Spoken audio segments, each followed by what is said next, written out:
In this video, oops, I crashed the car I imported from the other side of the world.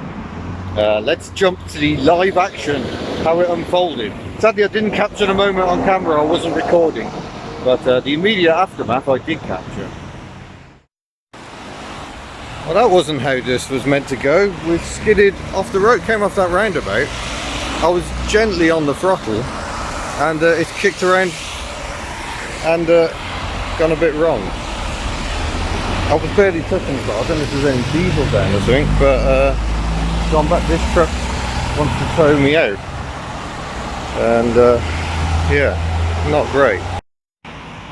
So I've got the police here now, but just awaiting recovery. But this could have been so much worse. There is a huge drop down here, and I'm very glad we didn't end up in it. Plenty of people have, by the look of it. There's even damage up that tree, but yeah, don't know what's going on.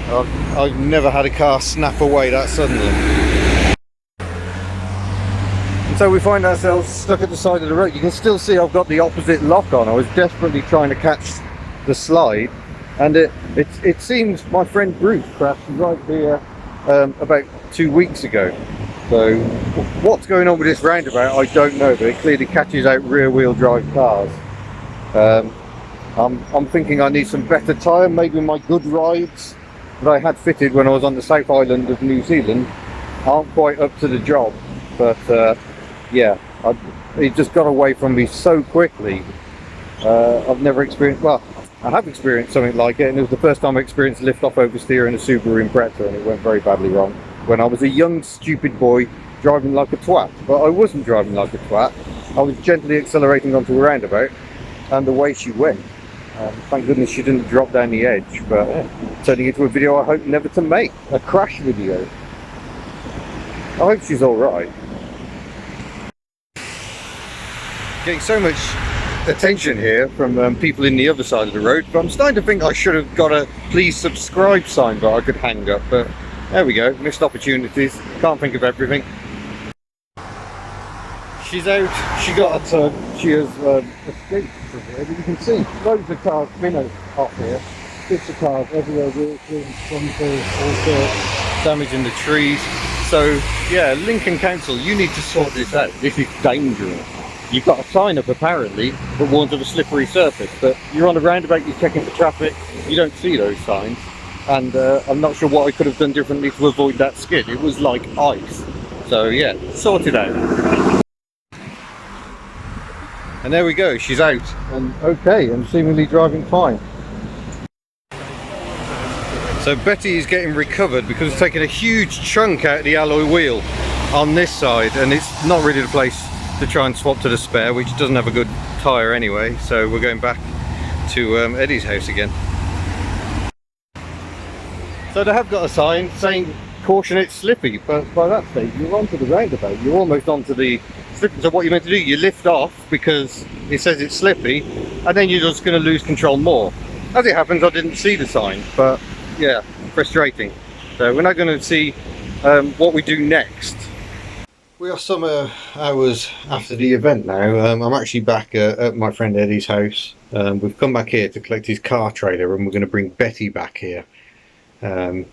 Just trying to take the load off the insurance, because otherwise it all becomes a massive nightmare. So we've got the recovery done. We were recovered from where we got stuck, but yeah, if I don't really care about the insurance at this point, I'm going to pay out to make this car good again. So we're going to get her back here so we can assess. But I'm appalled at the state of that road, the number of accidents there have clearly been there, and the council's response is to put a sign up warning of slippery conditions. It's horrific. They know it's a problem and have done nothing about it. And it's been joyous to see how many comments there have been that I crashed because I'm not used to powerful cars, which is a lie. I drive powerful cars all the time, I just don't own any. Or that I was hooning and twatting about, which I absolutely wasn't. So if I'm doing a long journey, I get my head down and I tend to sit back. And in that car, you're barely tickling the throttle anyway, so we weren't even accelerating hard, and yet lost control.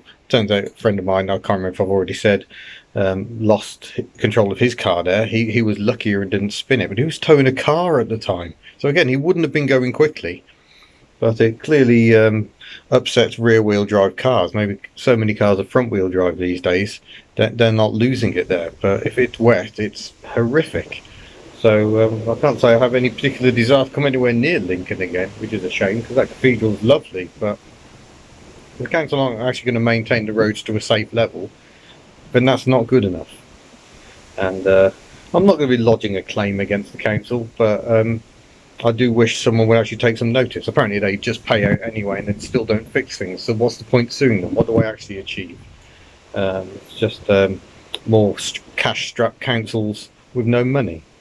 So yeah, we're just reflecting at the moment. We're having a cup of tea. I've got a really big cup of tea, which is really nice. Look at the size of that. And then we'll go and collect Betty and bring her back, and I've given up any hope of getting home tonight, really. Oh, excuse the wind. What I didn't explain earlier, incidentally, there's Betty's original number plates, is this wheel took one hell of a hit. Remarkably, that tyre is still holding air. We can't quite work out why that is, but yeah, made an utter mess of that wheel. And so we put the spare on. But then we discovered that she's making a scuffing noise as we're driving along. I'll try and reproduce that now if I can. Yeah, I'm sorry this is amateur hour, but I just haven't had time to get the kit out, the proper microphone. It's been a fraught old day. Betty's fuel gauge has gone down to pretty much nothing. She reckons she's got 22 kilometres of fuel left. But turn the aircon off and try and stop that. There we go. And if we move away,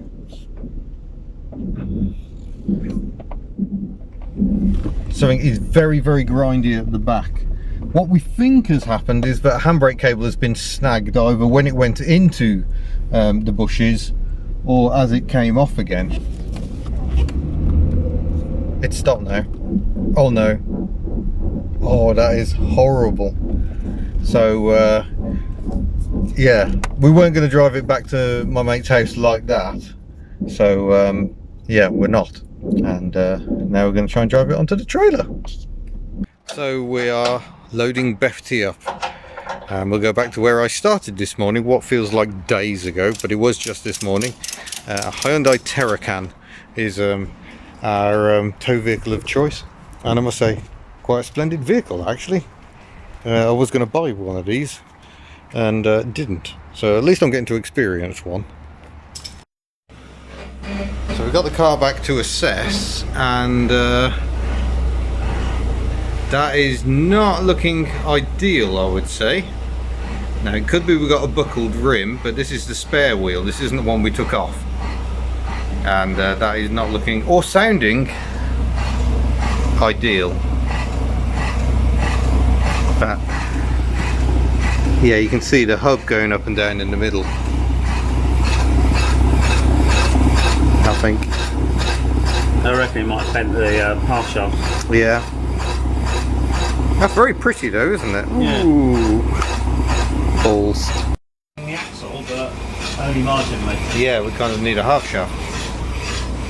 Yeah, it'd be very, very hard to straighten. Yeah, that's not ideal run out. The brake pads are looking a little on the light side. Was that the inner? That's the outer. Inner. The outer's the same. No, the outer's got a bit of meat on it. Oh, good couple of millimetres. Yeah. Might need to replace those, I think. Well, it's a beautiful ending to a rather trying day. But yeah, Betty is going to have to stay here in Lincolnshire at my friend's house. So that's rather a long way away. Just like having her down at Fareham with Mr. Kitch. We can't fix this. We can't fix this now. And she's not drivable.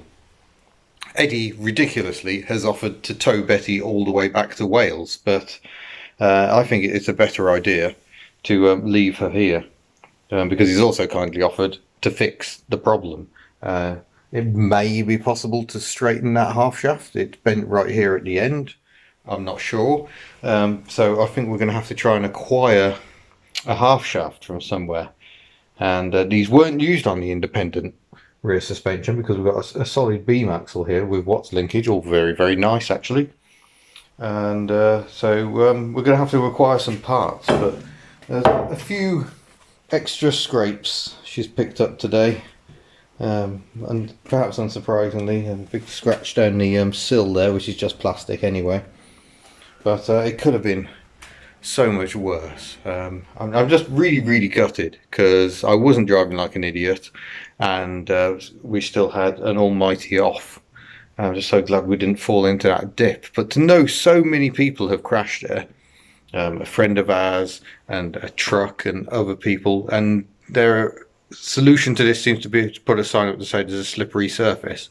Now, an unsafe surface is an unsafe surface, and I'm really disappointed about that. Because I wanted to be home now. I wanted to be with Miss Hubnut, and instead I'm over 250 miles away. I'm not going to drive there tonight. You can see on this beautiful clock it was gone 8 o'clock at night, so I'm not going to be driving home now because it's about 5.5 hours, and I don't really want to get home in the middle of the night. I mean, it'd be quite nice in some ways, but the traffic would be minimal. It'd be lovely, but no. So I'm going to be driving home in a different vehicle, and yeah, this really isn't how the day was meant to happen. I'm absolutely gutted. I don't think Betty's going to be making it to the first social. The second social could be a bit of a challenge, and yeah, sorry, this one's ending on a sad note.